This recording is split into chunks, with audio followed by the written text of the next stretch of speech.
Mahr berish kelindan so'rash kerak. Chunki bu faqat yagona kelinning haqqi. Kelinni ota-onasi ham daxl qila olmaydi bunga.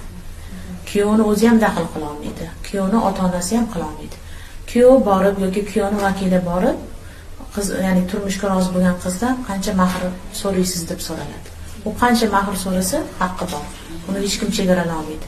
Endi ba'zi bir jamiyatlarda, keyin arablarda mahrini ota-onasi olib qo'yadigan holatlar bor ekanda, ularga ham qattiq kurashilgan, qattiq tushuntirilgan. Bu uni shaxsiy mulki bo'lishi kerak.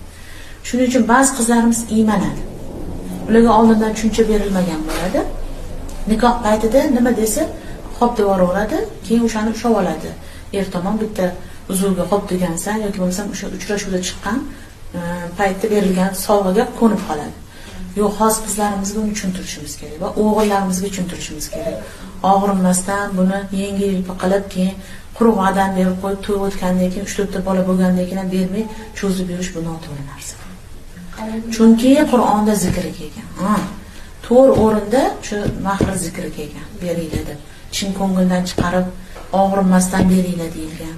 Va mashhur hodisa bor, shu Umar ibn Xattob roziyallohu anhu mahr juda ham qimmat bo'lib ketdi. Payg'ambarimiz sollallohu alayhi vasallam ayollari falon puldan oshirishmasdi deb xutba qilib turgan paytlarida o'rinlaridan turib bir ayol Qur'onda aytilgan-ku chegarasiz